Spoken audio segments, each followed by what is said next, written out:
Good evening, everyone. This is Tala with Drive-thru Therapy. Thank you guys so much for joining me tonight on another episode.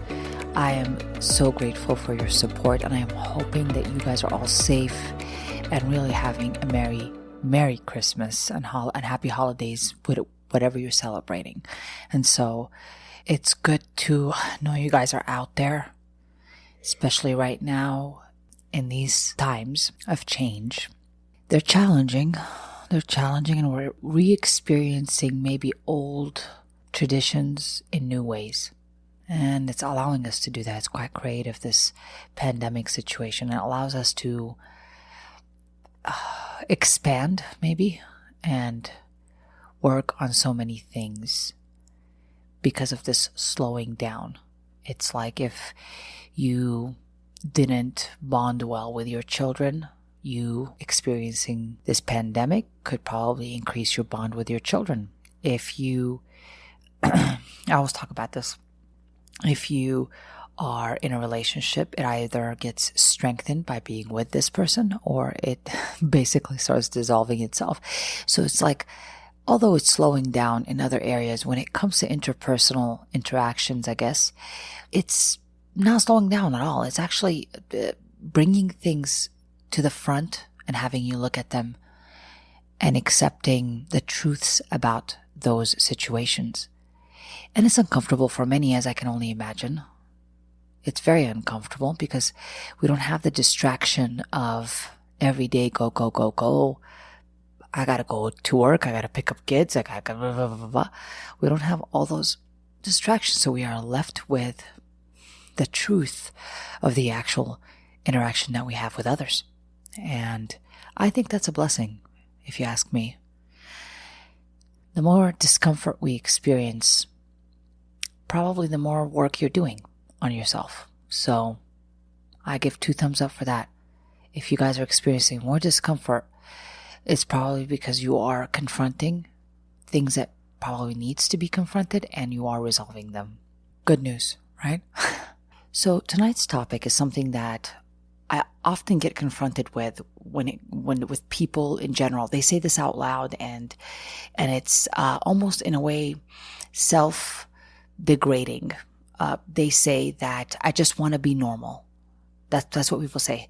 And in treatment, they come in thinking that they are abnormal somehow, and somehow they want to learn what is normal. They want to learn the norm, whatever society conforms to. So in the world of statistics and numbers, norm is considered the average or the set of medium statistics or data. And that's where people base it off of. So statistically, that's what it could mean.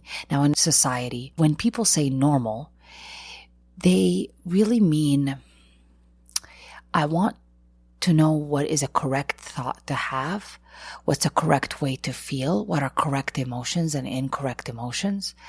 I want to, in a lot of ways, perceive life with a clean slate, right? I mean, it's a lot that's being implied here.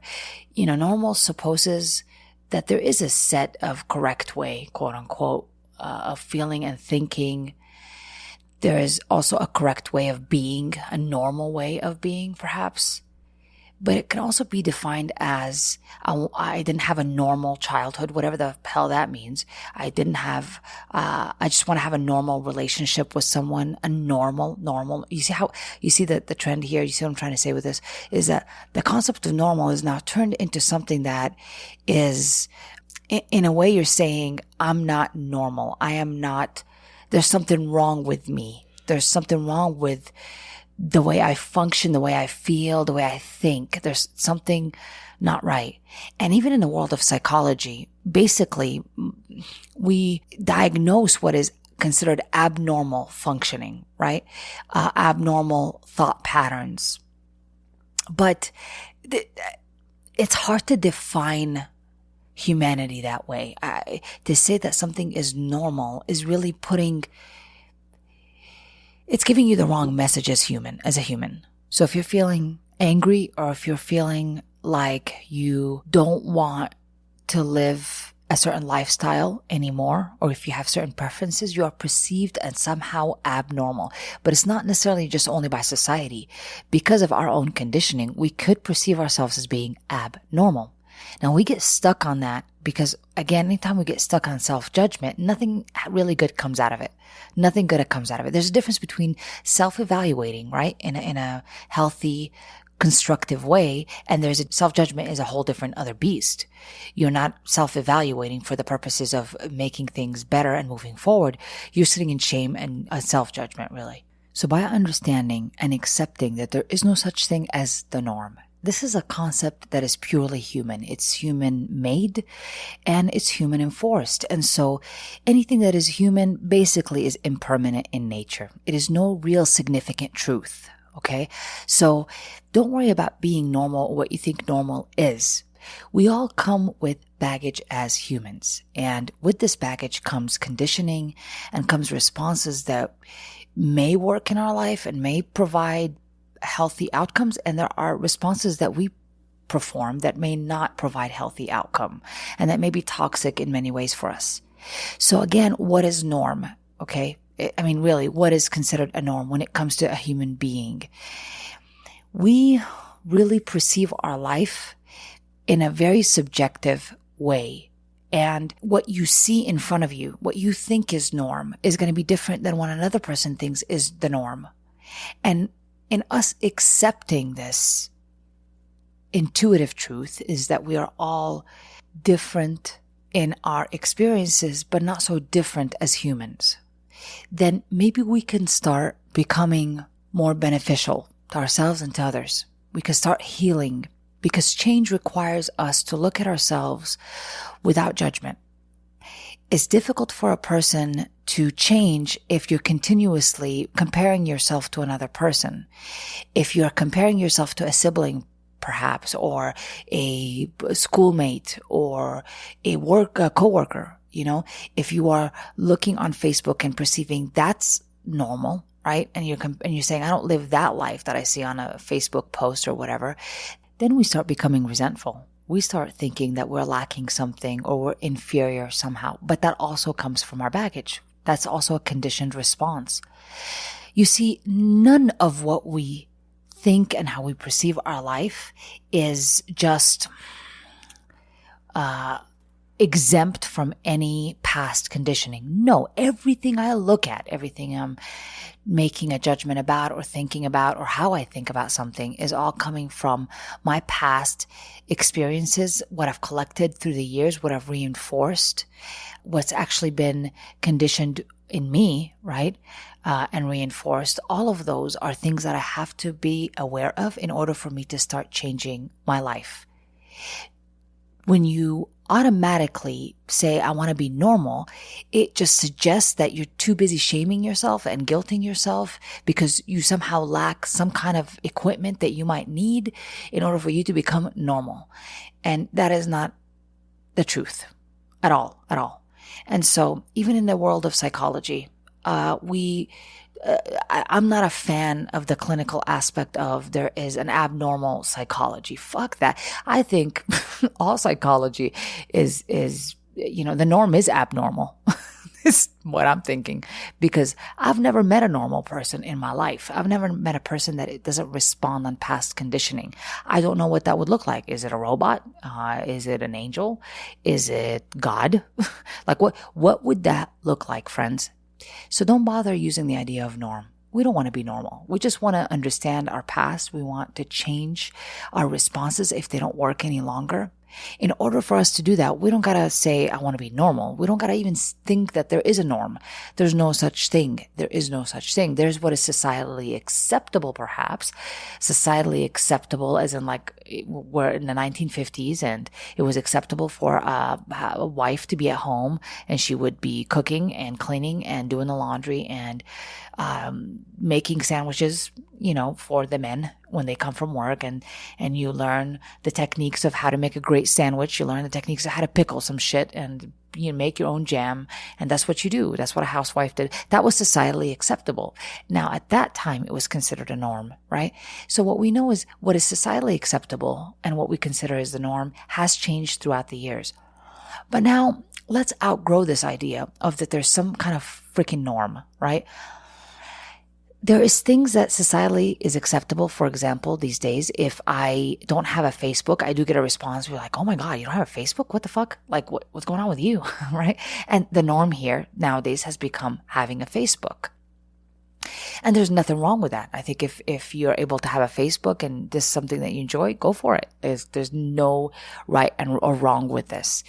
But understanding what is norm is just what is societally conformed or conforming is really what we're talking about. And even in a clinical sense, we can put people in boxes, right? We can say you have bipolar disorder. We can label you real quick. But as a human being, I can understand that you could have traits in those things. You are not just one thing. You can have traits and you are capable of healing. You are capable of outgrowing, learning more, healing those aspects of you because that's what your brain is made to do. It's made to self-heal. So instead of you thinking about, I'm not normal and I want to be normal, what we want to start to do is think about healing. Think about ourselves as I am healing aspects of me. I'm confronting them, taking responsibility for healing them.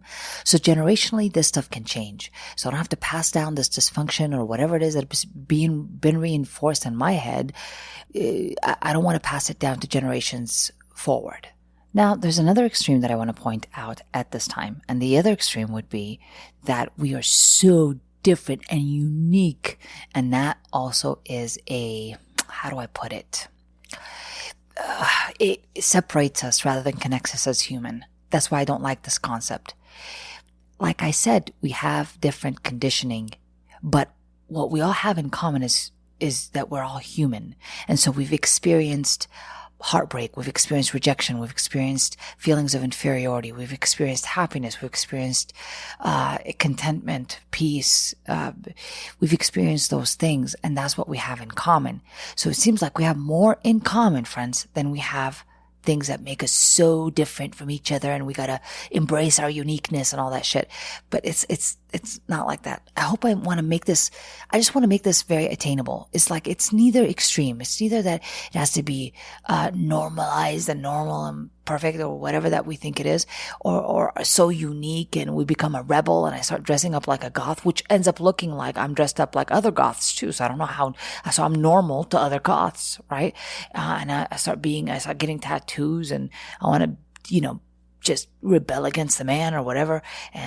But tattoos have become the norm. So everybody's rebelling. So the idea is that although we run away from the idea of norm for some of us,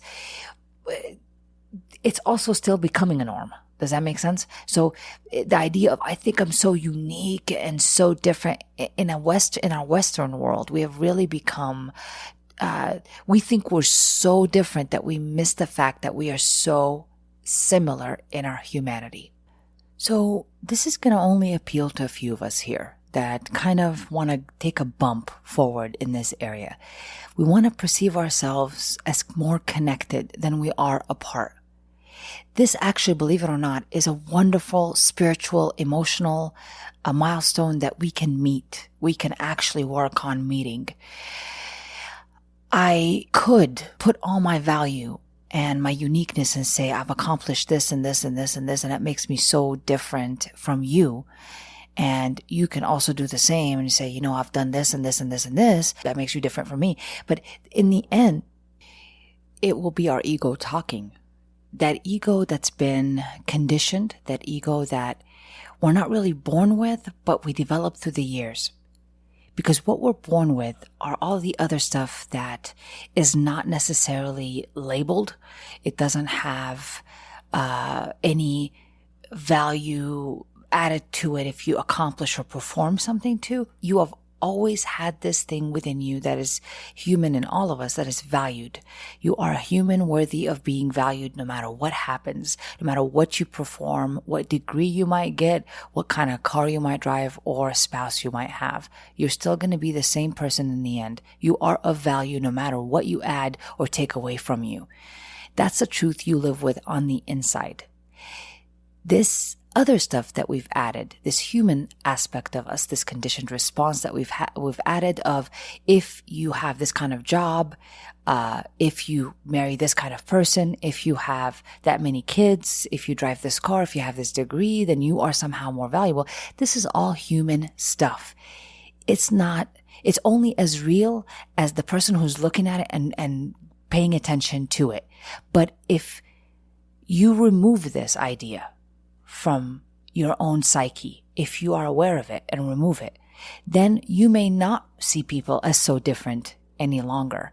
And with this adds a more pleasurable way to live life, a more open way to live life where I can find people more often as a resource, as a connection, rather than a person who's a threat or that they're so different from me and I need to kind of figure out what their defects are before I talk to them.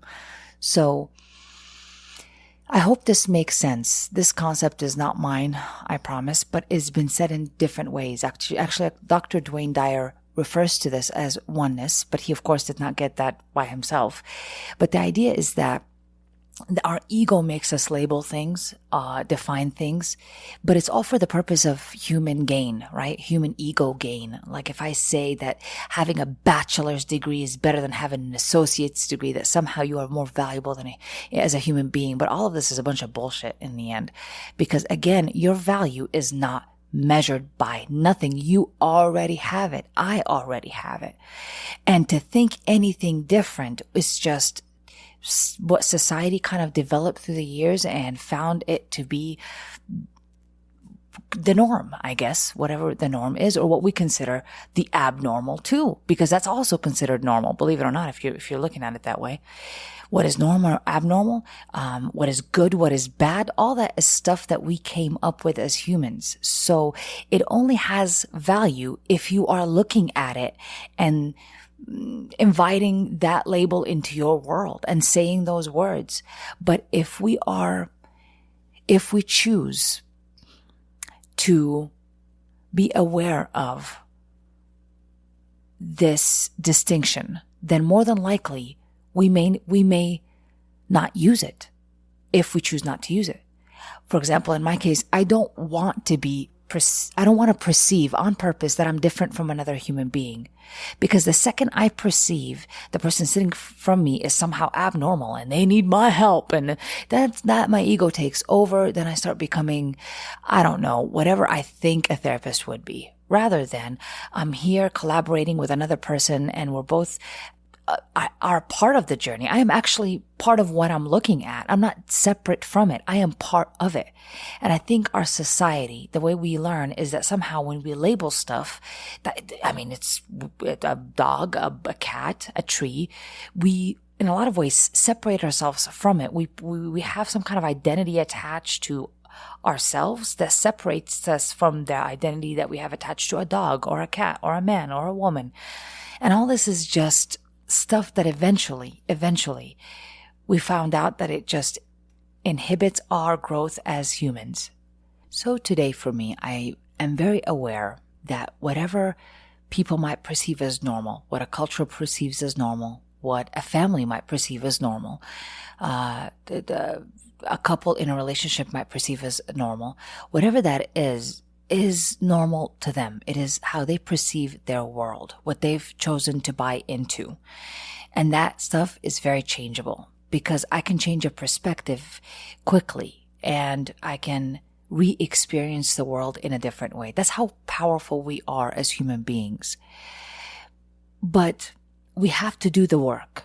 So eventually we want to get to this place where this truth, perhaps even, this intuitive truth that I am very connected and not apart from everything I'm looking at. I'm connected to the dog I have in front of me, to the cup of tea I have in front of me, perhaps to the homeless man that is walking in front of me. I'm not separate from those things, but I am looking at them. I am labeling them. So I might confuse that with that I am separate. I'm a separate consciousness. I'm a separate entity from another thing, from another living, energetic thing, right? But I am not. I am the one who's defining everything I'm looking at.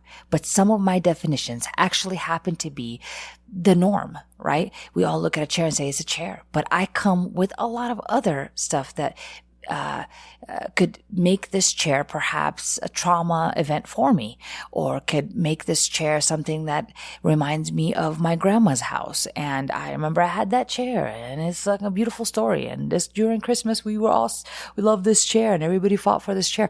Like everybody comes with their own subjective way of looking at what they're looking at, and it's normal to them, so one would say.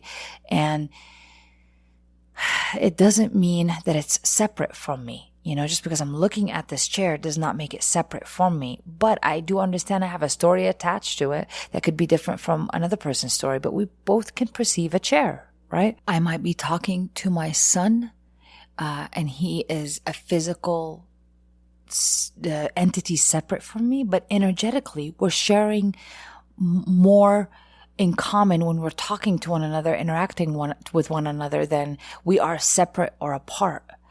I'm looking at my son and I'm adding interpretations to his behavior, perhaps. Do I think he's a good boy? He's a bad boy? Like, I'm adding stuff to it, and where does this come from? Who says that somebody's all good, all bad? It's good and bad behavior and all that. Like, how much of it is just, it's too much. Does that make sense? It's too much. It separates me from my son. So I'd rather talk to my son, somebody that I love unconditionally. I'd rather talk to him by seeing that we both have this beautiful, energetic exchange all day long. And believe me, when I see him as an entity that is just right as it is accept it just as it is, then more than likely we become, in a lot of ways, mirroring each other. And in many ways, we become energetically connected and one. For example, if I am really mad at someone and I think they're a difficult person, every time I see them, I'm just uncomfortable around them. I have these opinions of them. Interacting with them is going to be, no matter how fake I try to be, is going to show up anyways. It's just going to be shown in my discomfort, in my resistance of them. I'm not perceiving them as similar. I'm perceiving them as way the fuck different, right? At which point they're over there in my head. And I don't allow this openness to happen in this engagement, which could be very beneficial for both of us, right? So basically, I am what I'm looking at. I'm the one who's creating all these stories about this person. And every time I see this person, it makes me feel difficult. But I think it's them, but it's really not them. It's me. I am perceiving this person as difficult. I am holding a grudge. I'm the one who's coming up with some egotistical thing that says this person does not act in the norm, or that they are bad or good. I'm the one sitting there making all these judgments, but they're not really real. I have more in common with that person. And when I lose that resistance that's been causing me suffering, and I perceive us as very much one in our interaction at this moment, that I am that person too. I am that energy too. Then more than likely I will not attempt to hurt this energy or hurt myself by treating this energy in any different way that I'm not going to like myself for later. You see, this interaction now becomes much more elevated because people become worthy and valuable, because I think I'm worthy and valuable as I am. So they don't have to do anything extra. They don't have to do any less or more. And when a person is somehow offending me or acting in a certain way, I can easily be compassionate to them and compassionately detach for the moment, because I understand I've been there before too. I've been in a place where I judged another person. I assumed things about them. I've mistreated someone. I'm no perfection here. And so I can understand that within me and very much understand it in the other person, which makes me more compassionate to them. Again, we're becoming one in this situation. We have more in common than not, my friends. And I challenge you to think of people this way, that we have more in common than we are different. Because that is in fact the intuitive truth you all walk with, but we don't just confront. We are all freaking similar. We are all one. And when I'm looking at you and talking to you, although I'm perceiving you are separate somehow, it is my perception that perceives that. It's my reality that I'm coming up with. It ain't real, is what I'm trying to say. So I hope this somehow makes sense and it's relevant to where you're at in your journey right now. If it is not, please disregard. I'm only talking to anybody that may want to just kind of upgrade in that area. The idea of oneness, the idea of that we are more connected to one another than not. And, the clues are all there if you're really looking, if you really make the effort to recondition that response and see us all as similar, as connected. I am what I'm looking at. The truth is 1 + 1 is 1. I am what I'm looking at. I challenge you to reflect on that. If it applies, great. If it doesn't, that's okay. At least you gave it some thought. Thank you so much for joining me tonight. I'm sending you love and light. And remember that 1 + 1 is 1. This has been an episode of Drive-thru.